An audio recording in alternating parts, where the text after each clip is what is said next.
अस्सलाम वालेकुम। आज मैं आपके साथ शेयर करने वाली हूँ कुछ यूज़फुल आइडियाज़। अच्छा, यहाँ पे देखिए आपको नज़र आ रही है कि जॉइंट लेस। अब जॉइंट लेस जिसमें हमने किनारों को गुम नहीं करना होता, उसको हम किस तरह से लगाते हैं। नॉर्मली लगाने का ये तरीका है कि इसके किनारे पे सिलाई लगा लेते हैं, एक साइड पे और दूसरी साइड पे, और नीचे से फैब्रिक को कट कर देते हैं।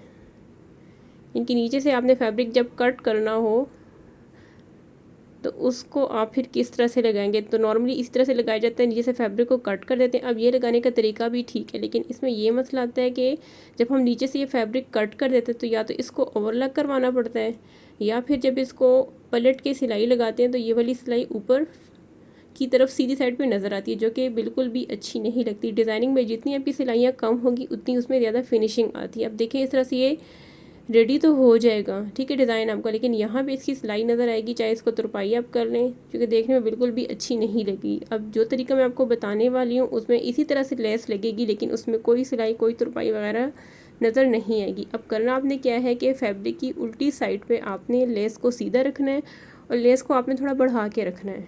यहाँ पे देखिए जो इसका लेस का किनारा है उसको मैंने थोड़ा फैब्रिक से बढ़ता हुआ रखा है, और सिलाई आपने लेस और फैब्रिक पे लगानी है, ठीक है, किनारे पे नहीं लगानी, ताकि जो लेस है वो फैब्रिक के साथ यहाँ पे सिलाई हो जाए इस तरह से। ये थोड़ा सा जो किनारा लेस का वो बढ़ता हुआ मैंने रखा है। अब इसको सीधी साइड की तरफ इस तरह से पलट देना है। अब यहाँ पे लेस के किनारे पे सिलाई लगा लेनी है। किनारे पे सिलाई नहीं लगानी, लेस के थोड़े आगे जब सिलाई लगाएंगे तो इसका किनारा ऊपर की तरफ पलट के इस तरह से सिलाई लगा लेंगे। अब यहाँ पे देखिए नीचे से भी किनारे इसके दब गए हैं जो कच्चे सिरे थे फैब्रिक के, और ऊपर से भी कोई एक्स्ट्रा सिलाई नज़र नहीं आ रही है, उल्टी साइड है, और ये हमारे पास आ जाएगी इसकी सीधी साइड, ठीक है। अब देखिए तो किनारा भी शो हो रहा है और ज़्यादा सिलाइयाँ भी नज़र नहीं आ रही आपको। अब इसके साथ दूसरी साइड को हमने ज्वाइन करना है, उसका भी यही मेथड है कि उल्टी साइड पे आपने लेस की सीधी साइड को रखना है इस तरह से, और किनारे को आपने थोड़ा बढ़ता हुआ रख लेना है। तो इसमें ये होगा कि ना आपको पलटे लगाने की ज़रूरत होगी, ना आपको ओवरलॉक करवाने की ज़रूरत होगी, और ना ही आपकी सिलाइयाँ ज़्यादा नज़र आएंगी। डिज़ाइनिंग में यूज़ करें, कम से कम सिलाइयाँ यूज़ करें ताकि आपका डिज़ाइन फिनिशिंग से रेडी हो। सेम उसी मेथड को आपने रिपीट करना है। इसको ऊपर की तरफ कर देना और यहाँ पे किनारे की सिलाई लगा लेनी है, जो लेस का किनारा है उसके ऊपर सिलाई लगा लेनी है। तो अब यहाँ पे देखें जो फैब्रिक की सीधी साइड है उसके फैब्रिक के ऊपर आपको कोई भी सिलाई नज़र नहीं आएगी। जो पहला मेथड मैं आपको बता रही थी कि उस तरह से नॉर्मली लगती है लेस, उसमें क्या होता है इस तरह से लेस लग तो जाती है, लेकिन यहाँ पे फैब्रिक के ऊपर आपको इस तरह से सिलाइयाँ नज़र आती हैं सीधी साइड पे। अब ये उल्टी साइड की तरफ लगी हुई हैं, सीधी साइड पे आपको कोई सिलाई नज़र नहीं आ रही, और ना ही फैब्रिक का कच्चे सिरे आपको नज़र आ रहे हैं, ठीक है। आसानी के साथ हमारी ये जॉइंट लेस इस तरह से स्टिच हो जाती है, ठीक है। अब चलते हैं अपने नेक्स्ट स्टेप की तरफ। अच्छा, यहाँ पे मैं आपको ओवरलॉक करने का तरीका बताऊंगी, वो भी ओवरलॉक मशीन से नहीं, सिंपल सुई धागे की मदद से आप किस तरह से अपने हाथों से कर सकते हैं, ठीक है। मशीन का इसमें कोई इस्तेमाल नहीं है। अब पूरे सूट को ना ओवरलॉक करने आप बैठ जाइएगा, जहाँ पे थोड़ी बहुत डिज़ाइनिंग होती है, जैसे कि नेक लाइन में, स्लीव्स पे, या फिर दामन वगैरह पे थोड़ी बहुत डिज़ाइनिंग में जहाँ पे ओवरलॉक की ज़रूरत पड़ती है और हमें फ़ौरन से ड्रेस को रेडी करना होता है, तो आप इस तरह से इस मेथड की मदद को ओवरलॉक कर सकते हैं आसानी के साथ घर पे बैठे ही। अगर आपके पास ओवरलॉक मशीन मौजूद नहीं है और आप इसको फ़ौरन से नहीं लेके जा सकते बाज़ार ओवरलॉक करवाने के लिए, तो फिर आप ये मेथड यूज़ करें। अब इसके बाद देखें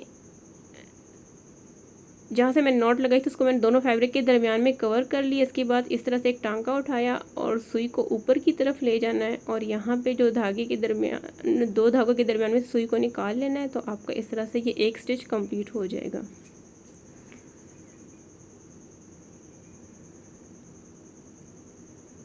ठीक है, अब इसके बाद यहाँ से आपने फिर एक टांका उठाना है, ठीक है। अब टांके की लेंथ आपने सेम रखनी है, फिर से इन दो धागों के दरमियान में से सुई को गुजारना है। ये देखें इस तरह से, आसान सा मेथड है, कोई मुश्किल नहीं है, बस एक दो टांके आप रिपीट करेंगे आप खुद ही सीख जाएंगे, ठीक है। वही आपने रिपीट करना है टांका इस तरह से। धागों के बीच में से आप जब नीडल को पास करेंगे तो आपका ये वाला टांका खुद ही इस तरह से बन जाएगा। तो जहाँ पे थोड़ी बहुत ज़रूरत होती है ओवरलॉक की, तो आप इस मेथड को यूज़ कर सकते हैं। जैसे कि चाइनीज़ कॉलर हम बनाते हैं तो उसमें हमें जो बैक साइड वाला पार्ट होता है उसको इस तरह से आप आसानी से ओवरलॉक कर सकते हैं और आपको इसको बाज़ार लेके जाने की ज़रूरत नहीं पड़ेगी। या फिर आप किसी लेस वगैरह स्लीव्स पे दामन पे डिज़ाइनिंग करते हैं तो आप थोड़े पार्ट को इस तरह से कर सकते हैं। ये जब आप फुल सूट को करेंगे तो जाहिर सी बात है वो काफ़ी टाइम कंज्यूमिंग है, वो फिर बेहतर है कि आप मशीन से ही करें। जहाँ भी थोड़ी बहुत आपको ओवरलॉक की ज़रूरत पड़ती है तो आप ये टांका यूज़ कर सकते हैं ओवरलॉक के लिए। तो इसी को आपने रिपीट करते जाना है।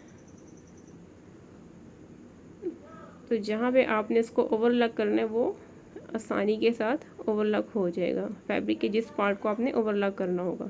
यहाँ पे देखिए इस तरह से आपने इसको कंप्लीट कर लेना, तो आपका जो पार्ट है फैब्रिक का जहाँ पे आप ओवरलॉक करने चाहते हैं वो इस तरह से ओवरलॉक हो जाएगा आसानी के साथ घर बैठे, और आपको ओवरलॉक मशीन की ज़रूरत नहीं पड़ेगी।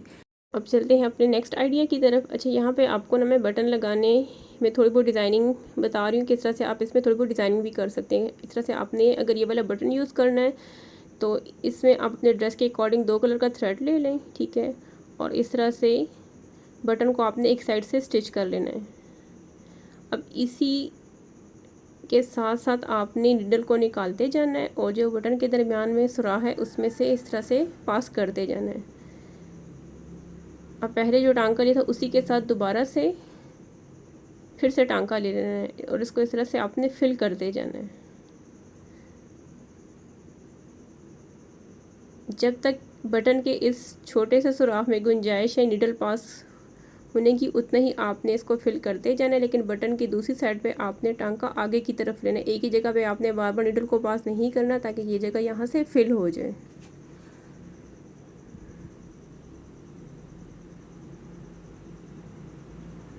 अब यहाँ से इसको मैं पक्का कर लेती हूँ, जितना फिल होना था थ्रेड यहाँ पे वो फिल हो गया एक साइड पे। अब इसी तरह से मैं दूसरी साइड पे भी थ्रेड को फिल कर लूँगी।